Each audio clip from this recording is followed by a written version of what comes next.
Eclipses activate our fate, our destiny, and that's definitely what we're experiencing with this total solar eclipse. It's going to be a date with destiny. Hello, my loves, and welcome back to my channel. If you're new, I'm Leeor Alexandra. Welcome to the B community. On this channel, we talk about spirituality and personal development, and a couple times a month, I like to share new and full moon energy readings. So I create this guidebook or this blueprint for the energy that we're being offered from the cosmos. And what I do is I use astrology, energetic downloads, and oracle cards to create this guide to get us through and to make us thrive through this energy. As always, take what resonates, leave what doesn't. Today, we're gonna be talking about the new moon in Aries. We're gonna talk about the ultra powerful total solar eclipse. We're gonna talk about Mercury retrograde, the themes of this time, and I'm going to give you a couple self-reflection journaling prompts to get the most out of this energy, and then we'll do an intuitive card pull. Usually in my readings, my loves, I like to focus foremost on the new moon, and then secondly on anything else coming up, such as the eclipses. But this eclipse is potentially life-changing, so we really have to focus on it. As we know, new moons are times of new beginnings. They're times for planting seeds. And this new moon is a really special one for new beginnings. Wow, it is. And you're already feeling it. You've already been feeling it for at least a month now, this energy. It's offering us an opportunity to breathe new life into old projects or into things from the past. And it's also allowing us to bring new life in general. We have so much Aries energy right now. Aries energy is raw. It's pioneering. You're going to feel your warrior energy kick in. It's assertive. It's often aggressive and often brave. And Aries energy also shows up in, or can be expressed in a very childlike way. So you might feel a little bit more impulsive, maybe more spontaneous. You might want more immediate gratification. And remember, this is not just if you have Aries in your top 3 or anything. We all have Aries in our charts. So this is going to affect all of us in different ways. We'll take note of all of these themes, especially with Mercury being in retrograde until the 25th.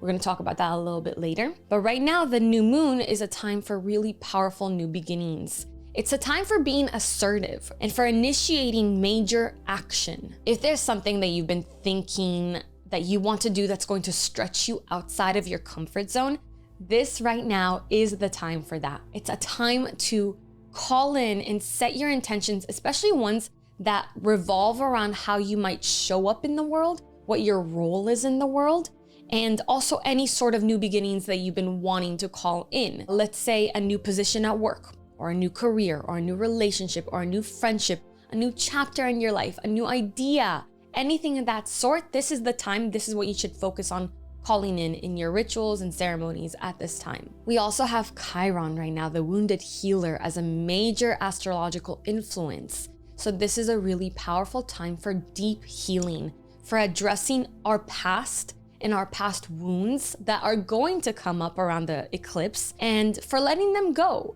especially anything from the past that has kept you from growing, kept you from expanding, maybe a belief system or maybe a situation you were in that kept you from expressing the full version of yourself. It's time to heal through it and let it go. And perhaps it ended already in a very fiery and chaotic way. And what the new moon is inviting you to do, and what Chiron is inviting you to do, is to bring healing and peace and gracefulness into the situation so that you can walk away from it with peace in your heart and peace in your mind. I'm curious what's coming up for you already as you're hearing this. Let me know in the comments. I'm so curious how this energy shows up for different people at different times. Now, we have a void, of course, moon from 7:30 p.m. Pacific to 4:30 a.m. on the next day. This is a time to avoid starting anything new. So while we have all this energy and all this encouragement to start and to be propelled forward and to do it, to act right around the void moon, you want to avoid doing anything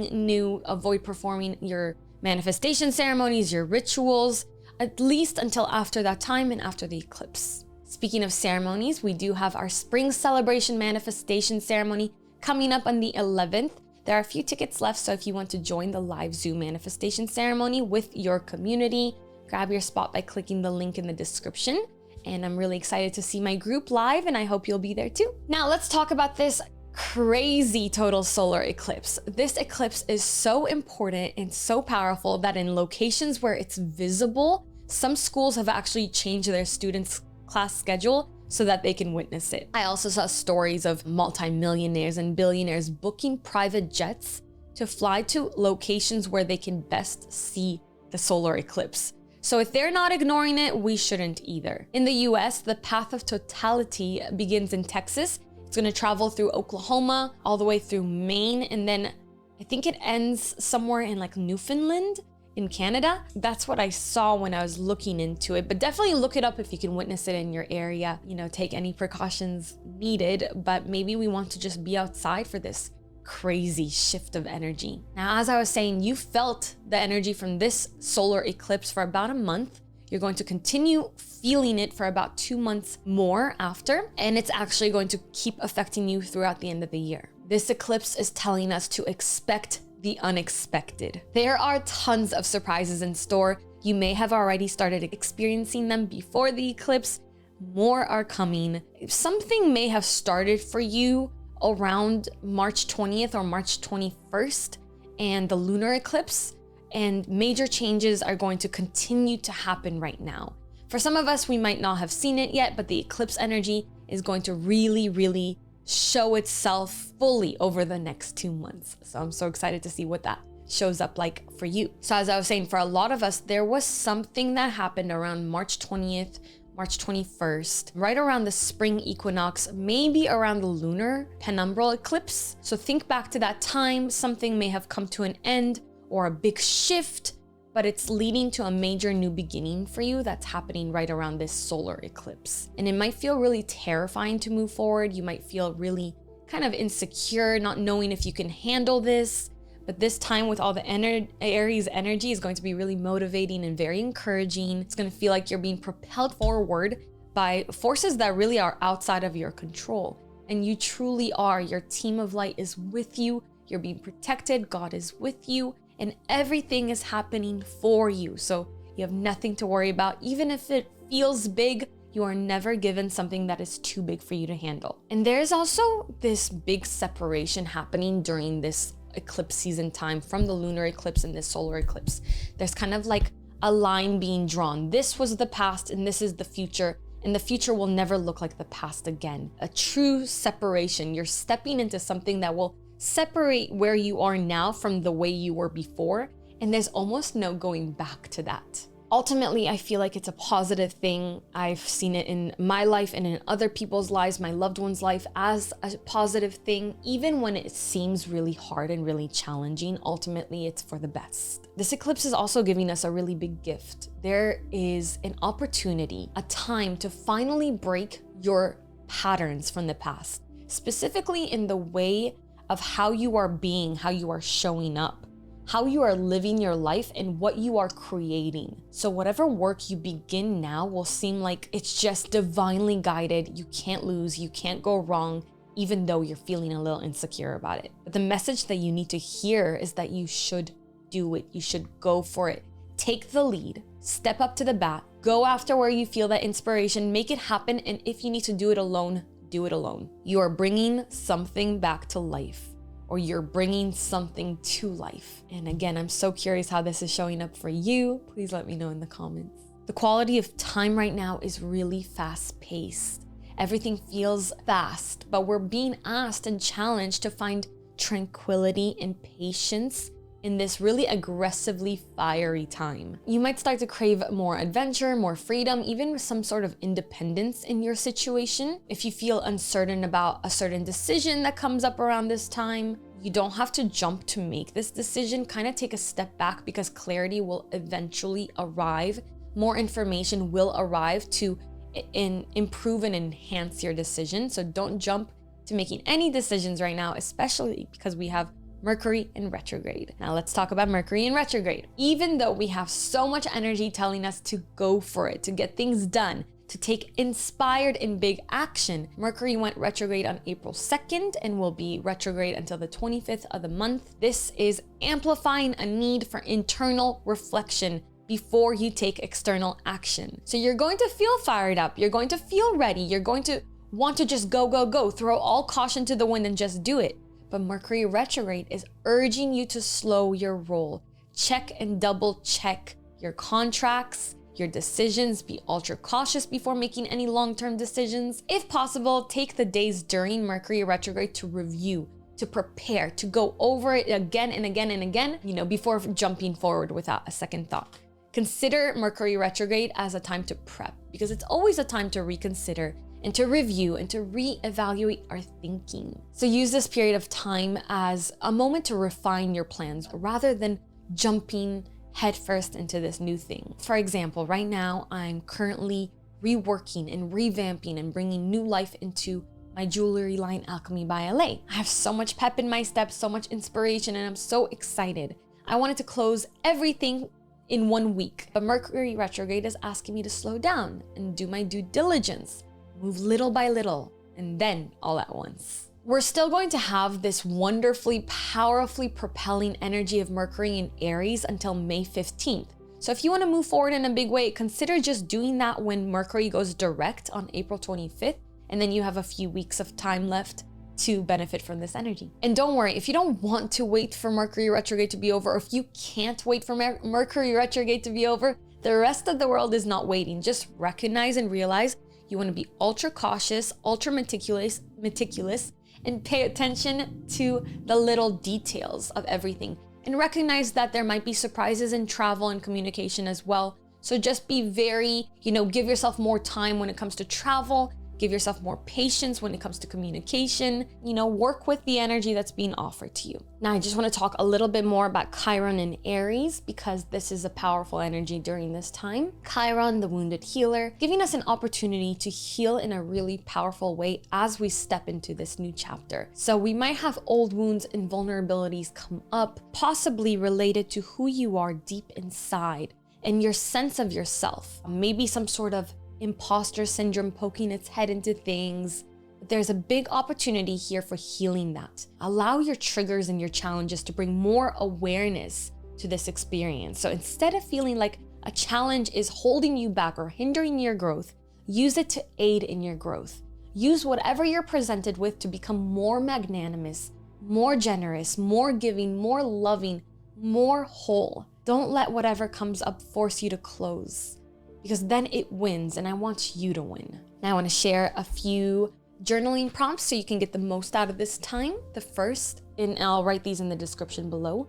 Please remind me if I forgot. The first is, where am I being called to be brave? Number 2, in what areas of my life am I ready to step up and lead? And number 3, what patterns am I ready to let go of?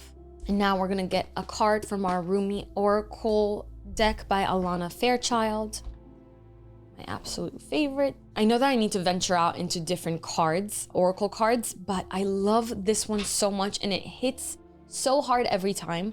But I'm open to trying out new decks if anybody has a recommendation for oracle cards specifically. And I like the guidebook to be very, very comprehensive, to really give a lot so that I can have an interpretation and it could also be enhanced by the channeled meaning. Number 11.